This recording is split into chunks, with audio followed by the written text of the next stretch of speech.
Closed doors, I'm a fool for your love.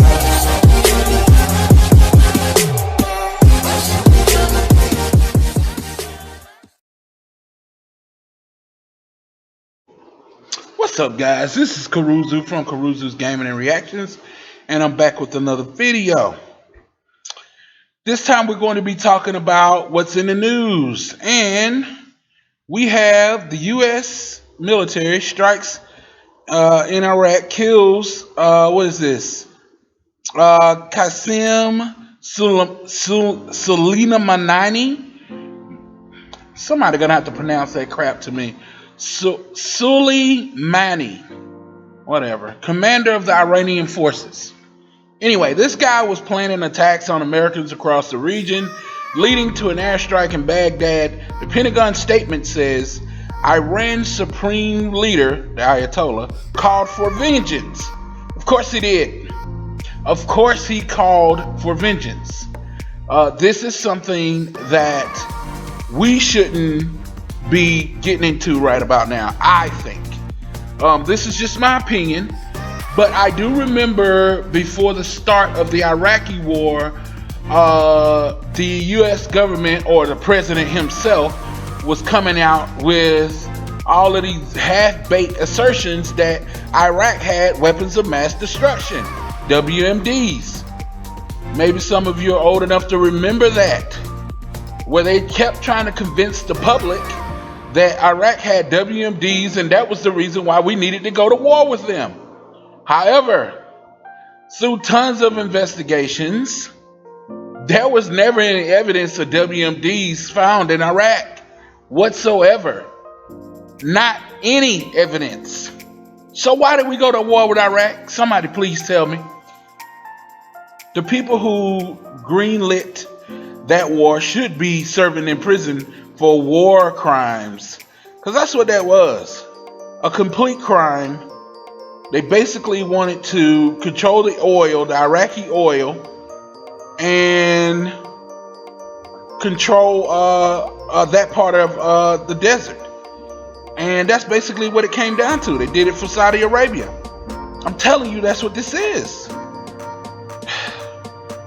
And so we killed the top general of the Iranian forces and expect them not to retaliate. They said Donald Trump said something, warns Iran about retaliation, whatever. Nobody listens to an empty suit. Anyway, in other news, here's some more further evidence that what we're doing, this strike against this Iranian general, is a lot more than he was plotting terrorist attacks against Americans across the region. It says Iran finds oil field with over 50 billion barrels. Look at the date.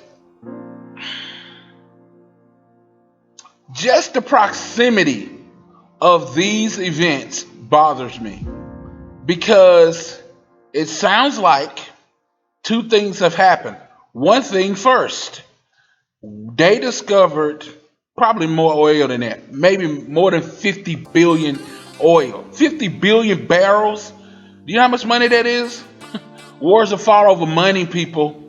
Rarely are they fought over patriotism and, for the right reason, in defense of something. This is fought for money. 50 billion barrels? Who controls this? Iran does. It's their oil. What are we doing? We attacked their top general. We expect a retaliation? Absolutely. They're going to retaliate, and America knows that. The military knows that. They want a war with Iran. If you ever listen to the military industrial complex in this country, you understand. They want a war with Iran. Wars create money for all sorts of entities right here in this country and abroad as well. There are other people that got their hand in the pot on this. You can believe that. But let's just start with this country. Who benefits from this? Do our military benefit from this? Well, yeah, the people in charge do. They get more, they can scare money out of Congress into building some of their, they might want to build a hover tank, perhaps. And that's a little inside joke for anybody who's ever watched a military movie with a hover tank. Whatever. military contractors, military manufacturers, weapons manufacturers, defense contractors. These people benefit from war, and they all got more money than us, way more. So they donate their money to presidential campaigns, and guess what? Now all of a sudden the president is working for them. Although I wouldn't even give Trump this much credit. He's a pretty big idiot when it comes to anything thoughtful. However, there's one other avenue I yet to explore, and I didn't want to give Trump credit for this, but it's very possible. I'm sure if it is this, he didn't think of it. This also could be a political ploy. You know, I don't know how war could be good for a president in a presidential year, election year, but I know that this strike against this general could be seen as a rallying cry. The president could have somebody sitting in a political think tank saying, hey man, you're not going to win this election unless there's a war on. You're going to have to start a war to win. Think about the storyline. It sounds like just a stupid thing he would say. Something dumb. Hey, presidents, the country's at war. We can't get rid of the president now. He needs to finish the job. That's all this is. It could be just that. These are hypotheses. This is not an actual facts, but these are opinions.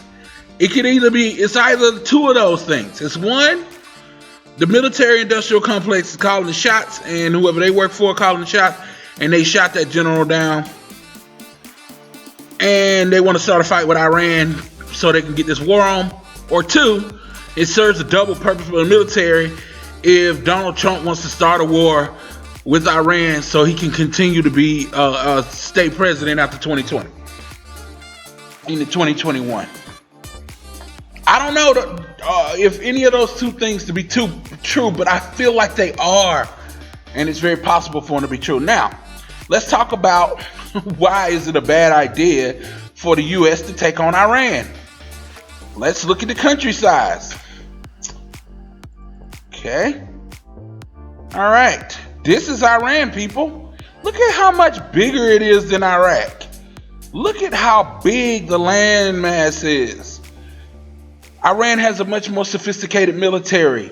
Everything you can think of, developed military. It's a huge area on this map. It's bigger than Afghanistan.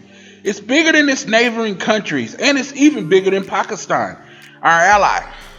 Bigger than Syria, bigger than Lebanon, bigger than Jordan, not bigger than Saudi, but bigger than most of the countries around it. It's a massive country, bigger than Turkey. This is why we shouldn't be going to war with these people. Now, what is Iraq's population? As of 2017, this is Iraq's population, 38.27 million as of 2017. Okay?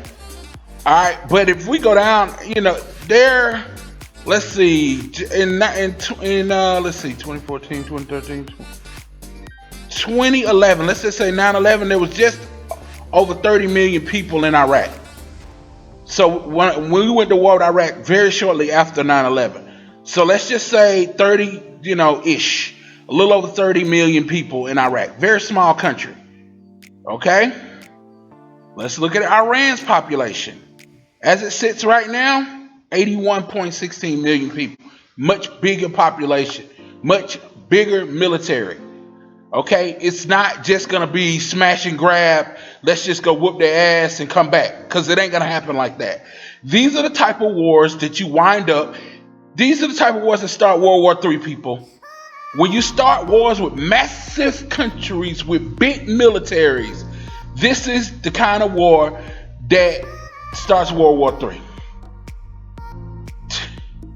Especially if we start to get our ass kicked. Then we got to bring in all our allies to fight with us. This is what a world war is.